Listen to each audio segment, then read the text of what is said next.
You, John Fitzgerald Kennedy, do solemnly swear. I, John Fitzgerald Kennedy, do solemnly swear.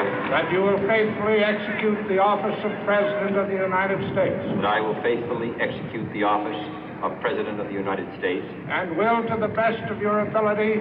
And will, to the best of my ability. Preserve, protect, and defend the Constitution of the United States. Preserve, protect, and defend the Constitution of the United States. So help you God. So help me God.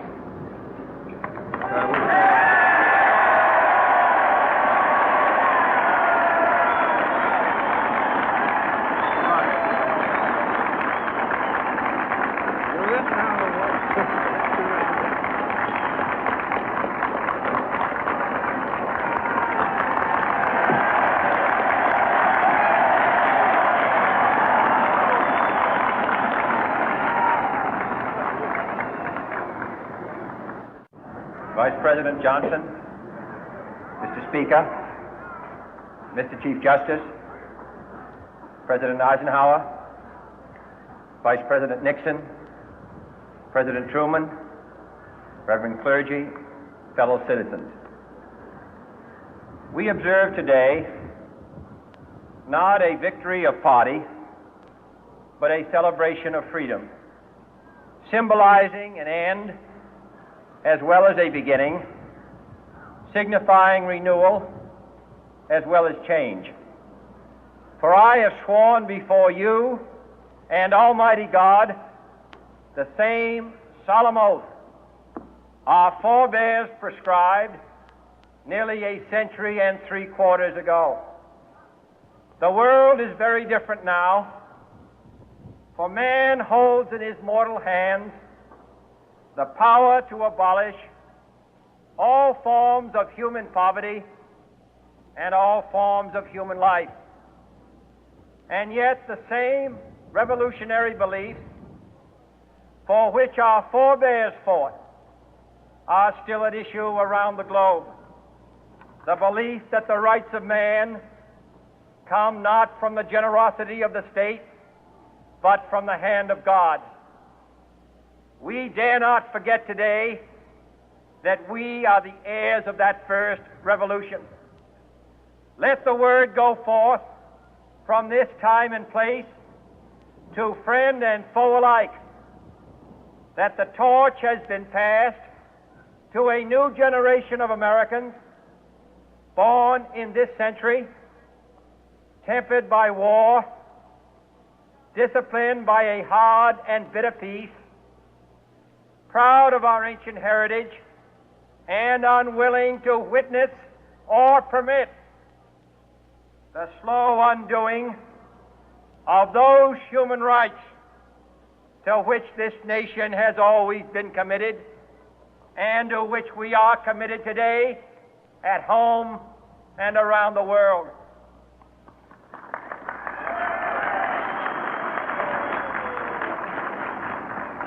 Let every nation know, whether it wishes us well or ill, that we shall pay any price, bear any burden, meet any hardship, support any friend, oppose any foe to assure the survival and the success of liberty.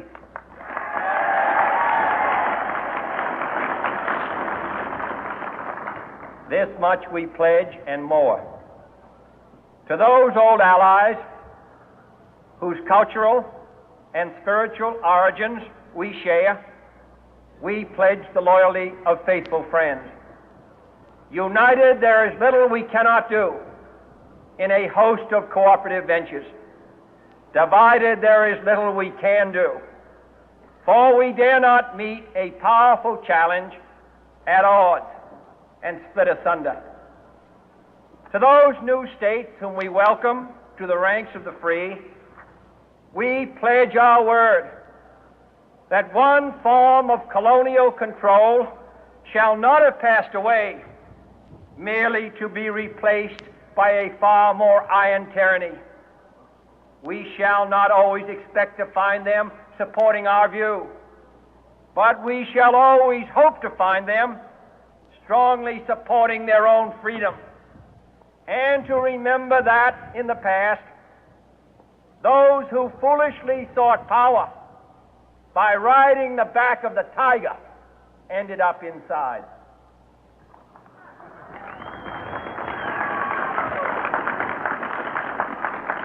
To those people in the huts and villages of half the globe struggling to break the bonds of mass misery, we pledge our best efforts to help them help themselves for whatever period is required, not because the communists may be doing it, not because we seek their votes, but because it is right. If a free society cannot help the many who are poor, it cannot save the few who are rich.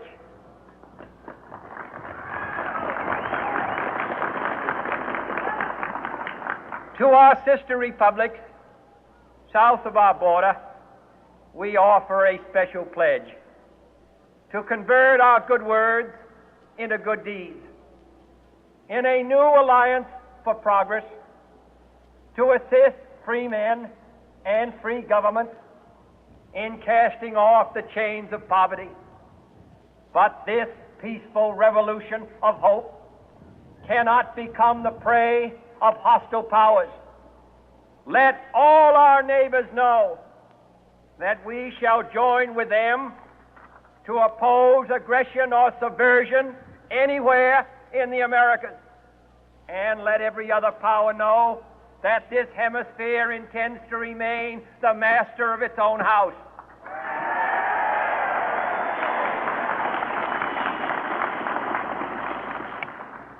To that world assembly of sovereign states, the United Nations, our last best hope, in an age where the instruments of war have far outpaced the instruments of peace, we renew our pledge of support to prevent it from becoming merely a forum for invective, to strengthen its shield of the new and the weak, and to enlarge the area in which its writ may run.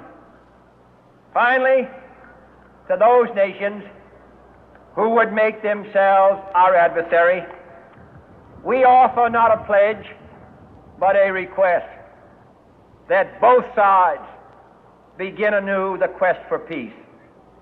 Before the dark powers of destruction, unleashed by science, engulf all humanity in planned or accidental self-destruction, we dare not tempt them with weakness, for only when our arms are sufficient beyond doubt can we be certain beyond doubt that they will never be employed.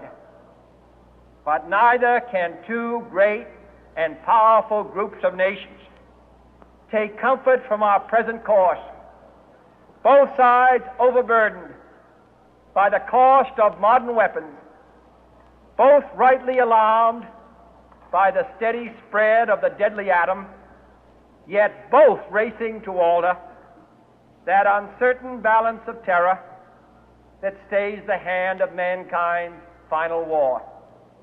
So let us begin anew, remembering on both sides that civility is not a sign of weakness, and sincerity is always subject to proof. Let us never negotiate out of fear, but let us never fear to negotiate.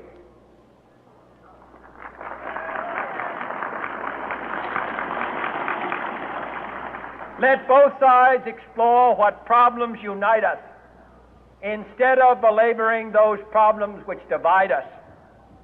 Let both sides, for the first time, formulate serious and precise proposals for the inspection and control of arms, and bring the absolute power to destroy other nations under the absolute control of all nations.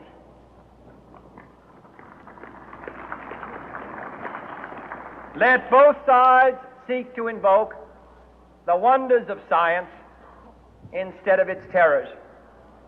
Together, let us explore the stars, conquer the deserts, eradicate disease, tap the ocean depths, and encourage the arts and commerce.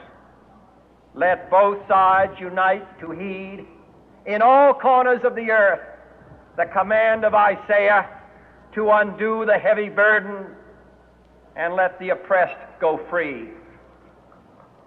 And if a beachhead of cooperation may push back the jungle of suspicion, let both sides join in creating a new endeavor, not a new balance of power, but a new world of law, where the strong are just and the weak secure and the peace preserved.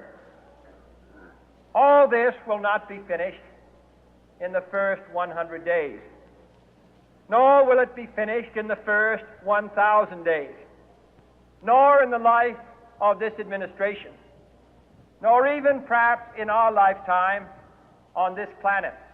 But let us begin.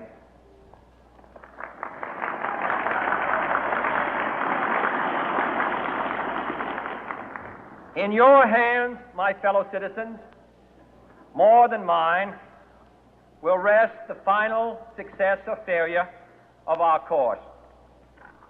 Since this country was founded, each generation of Americans has been summoned to give testimony to its national loyalty. The graves of young Americans who answered the call to service surround the globe. Now the trumpet summons us again, not as a call to bear arms, though arms we need, not as a call to battle, though in battle we are, but a call to bear the burden of a long twilight struggle, year in and year out, rejoicing in hope, patient in tribulation, a struggle against the common enemies of man, tyranny, poverty, disease, and war itself. Can we forge against these enemies a grand and global alliance, north and south, east and west, that can assure a more fruitful life for all mankind? Will you join in that historic effort?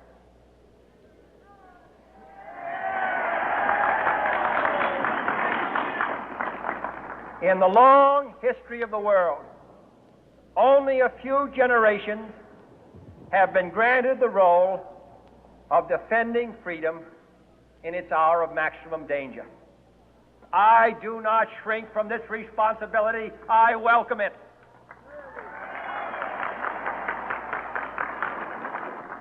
I do not believe that any of us would exchange places with any other people or any other generation. The energy, the faith, the devotion which we bring to this endeavor will light our country and all who serve it. And the glow from that fire can truly light the world. And so, my fellow Americans, ask not what your country can do for you, ask what you can do for your country.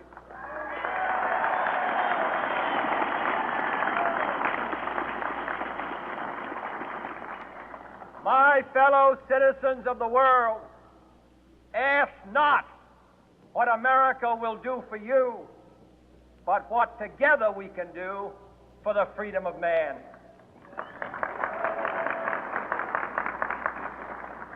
Finally, whether you are citizens of America or citizens of the world, ask of us here the same high standards of strength and sacrifice which we ask of you.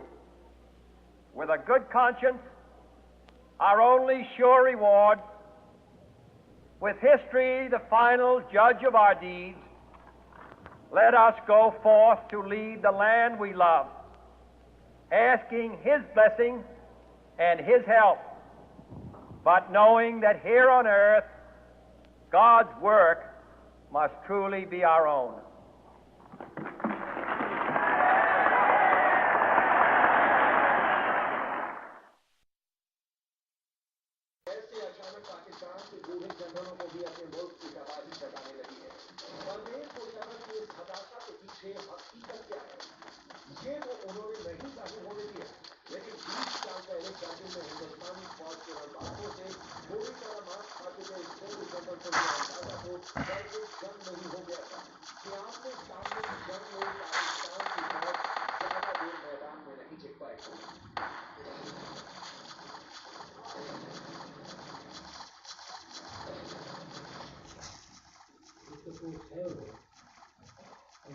Archive Punjab से sensitive reports were even हमें surgical strike करने के लिए हमें मारने के लिए तो क्या होगा ये जो कारगिल वॉर में इससे अपने सारे के बॉफर गन जाने के बहुत मुश्किल है तो तमाम बॉफर गन जो आर्मर डिवीजन की एरिया में स्ट्राइक करना पड़ता तो सारी बॉफर गन बंद ले रहे थे कारगिल में तो ऐसी कोई ओपन वॉर जो है वो बड़ा मुश्किल है पुलवामा आतंकी हमले के बाद दोनों देशों के बीच तनाव खतरनाक स्तर पर पहुंच चुका है। पाकिस्तान की फौज और सरकार को भी यह एहसास है कि एक भी गलती इस बात उसका नामो निशान मिटा देगी। मुशर्रफ को अचानक ये इल्जाम कैसे हुआ कि पाकिस्तान में अगर एक भी एटम बम लग जाए तो हिंदुस्तान उस पर 20 एटम बम गिराएगा। मुशर्रफ के मुताबिक 20 एटम बम गिराने के बाद दुनिया के नक्शे में पाकिस्तान का आता पता भी नहीं चलेगा।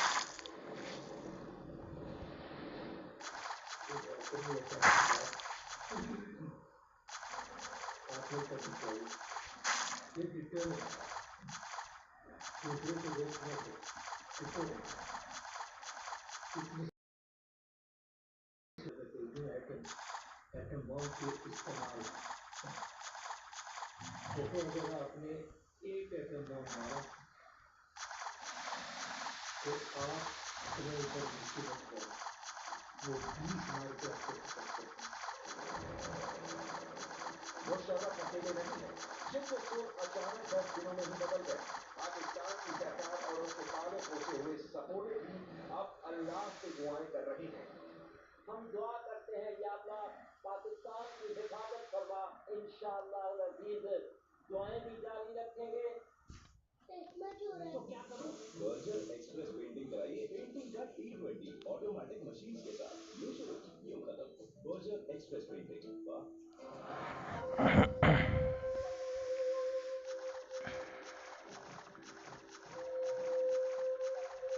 अदम साहब और शौर को देश का सलाम पीएम मोदी ने राष्ट्रीय युद्ध स्मारक का किया उद्घाटन। गांधी परिवार का बोला हमला कहा देश के ऊपर परिवार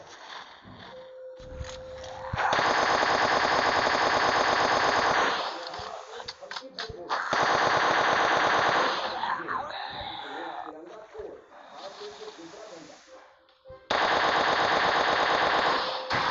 अनुप्रिया पटेल को अखिल भारतीय अपना दल नाम से बनाई पार्टी कहा कांग्रेस के साथ जाने वाली उन्होंने किया। अयोध्या केस में कल का दिन बेहद अहम नियमित सुनवाई शुरू होने की मिल सकती है तारीख 10 जनवरी को सुप्रीम कोर्ट में आएंगे सभी दस्तावेज।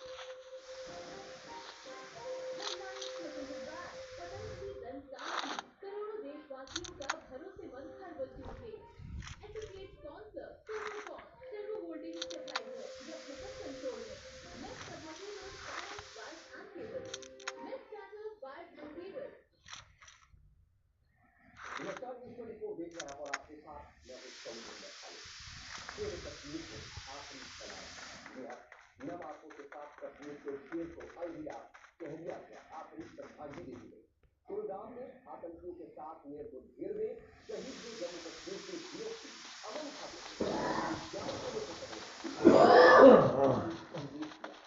शहीद अमन का ये पैगाम दुश्मन की नीति की चेतावनी से कम नहीं क्या है शहीद का आखिरी सलाम और आखिरी पैगाम वो लाल आंखें वो 56 इंच का सीना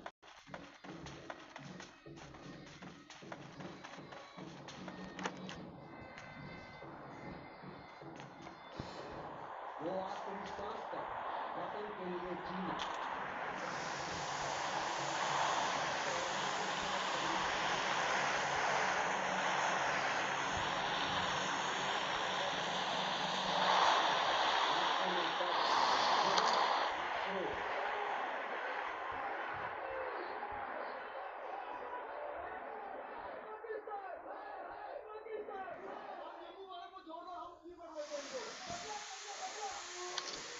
वतन मेरा मजहब मजहब मेरा वतन।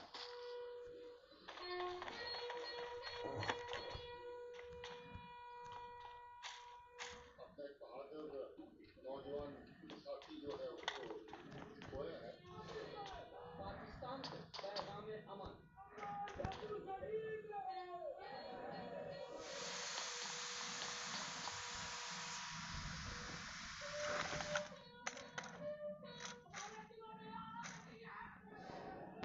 कश्मीर मांगोगे तो चीर देंगे।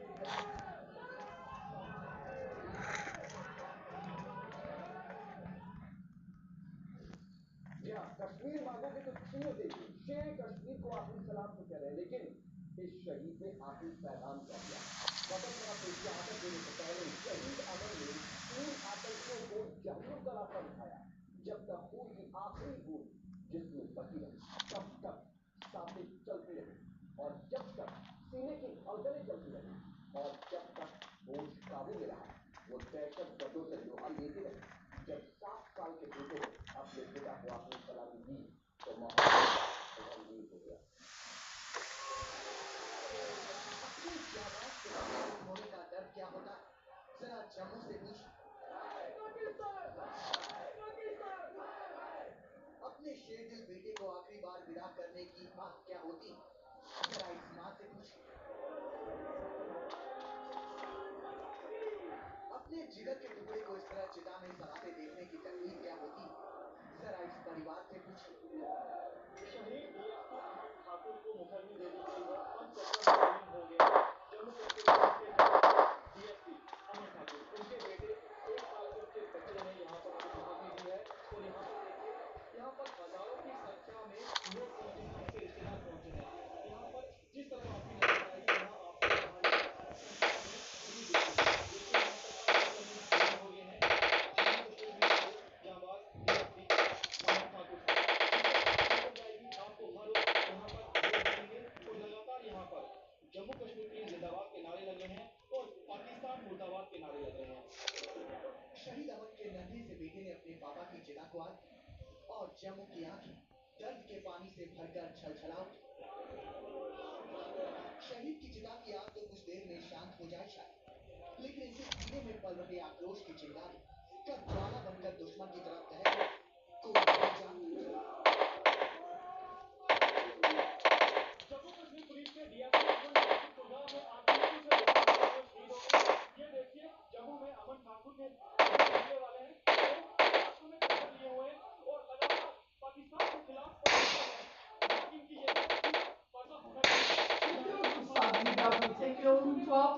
कौन सा मटराल वालों रह गया था ये।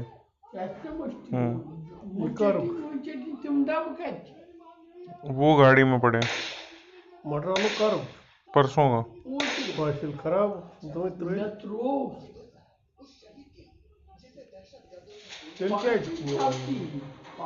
पता क्यों ना आज क्या टेस्टी बना था वो, मज़ा आ गया था। क्या